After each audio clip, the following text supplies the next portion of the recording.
Hey, what's up you guys? You're watching Team APS, Paul here. In today's video, I'm going to be sharing 5 spicy tech cards with you guys. Let's hop right in.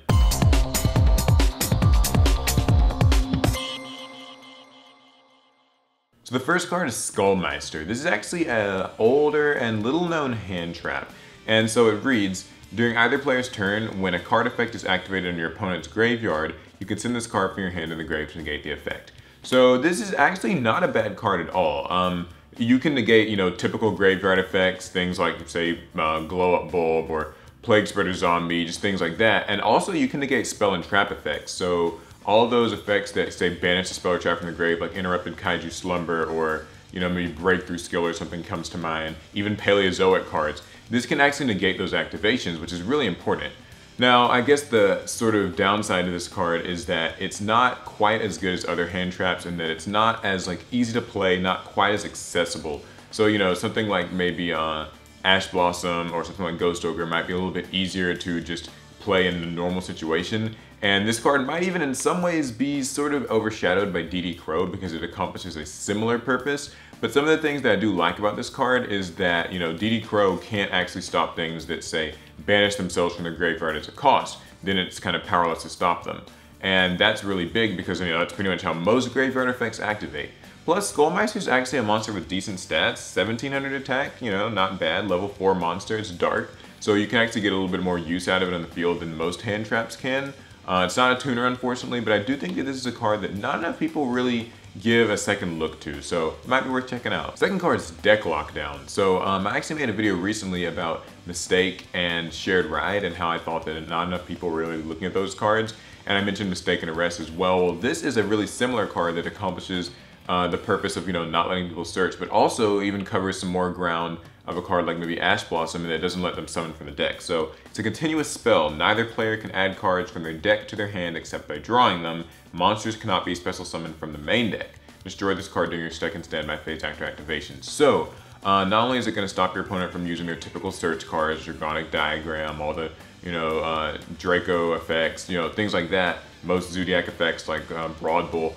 But in addition, your opponent can't actually summon from the deck, and that's a really big deal in today's game where, we've got these cards like MX Saber Invoker that just summon something for free from the deck. And I mean, that's not even, even looking not so much in the meta, but just your average cards just that summon things from the deck, what comes to mind, A Hero Lives or Madolce Angeli or, anything like that. Those cards are really great. This could even stop something like Psyframes because they wouldn't be able to summon a driver from the deck at least.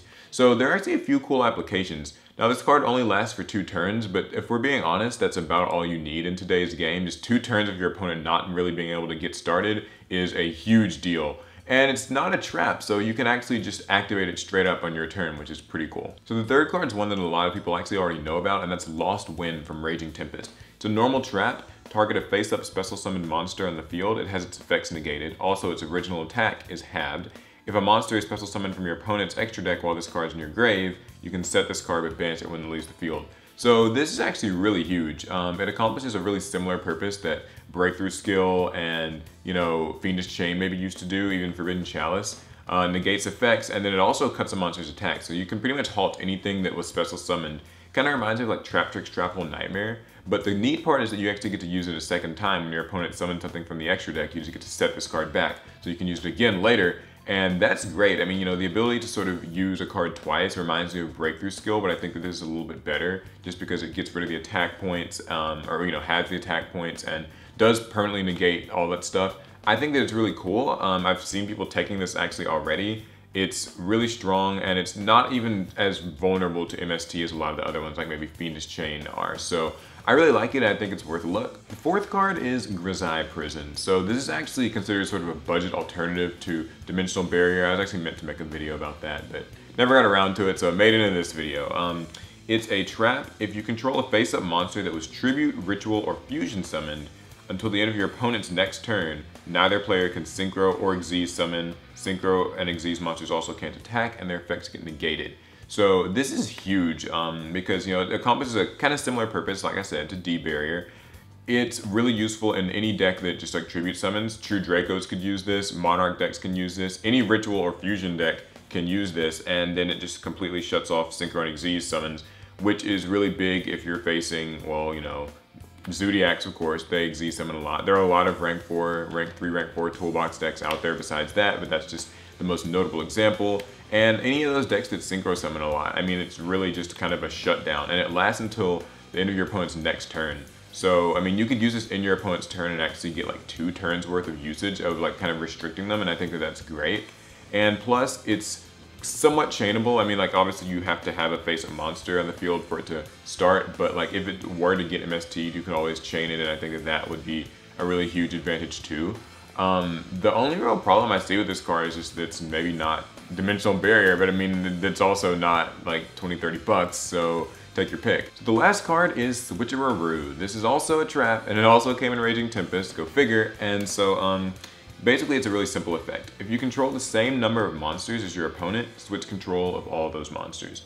So this card kind of reminds me of like a new school creature swap. Because creature swap used to always be like a fun tech card to get rid of boss monsters because it didn't target, and you know, you're able to give your opponent something really weak and like steal a really powerful monster. It was actually a pretty tough card to negate. But this does something similar, but actually can be even more powerful. Because we're faced with this game where there's sometimes unbreakable boards or just boards of several powerful monsters, this is cool because you can effectively switch boards with your opponent and just kind of take everything. Now the downside, of course, is you have to have the same amount of monsters in the field as your opponent. And for some decks that's not too hard, for other decks it might be a little more difficult. Something that comes to mind for me with this card at least is using it with tokens, because, you know, cards like Super Hippo Carnival or Scapegoat, you know, those types of things make tokens pretty easy to generate. And if your opponent has like 4 monsters or 3 or 4 monsters, you can have like that many tokens pretty easily, and then it's like fun to just switch around. Obviously it's a little bit situational and it's a trap, so you know, it's slow, blah, blah, blah. But I think it's a card that's worth having a little bit of fun with. So yeah, give it a look. So those are my 5 spicy tech cards. Give them all a look. I think they're all pretty decent. Anyway, let me know what other cool tech cards you've been using. Leave them down in the comments, and share this video with a friend if you want. It's part of the summer of Yu-Gi-Oh! So I uploaded a video yesterday. There'll be a video tomorrow. Subscribe so you don't miss it. I'm going to be doing a giveaway at 70,000 subscribers, so also look forward to that. Anyways, I think that's all I have to say, so I'll catch you guys tomorrow. Later.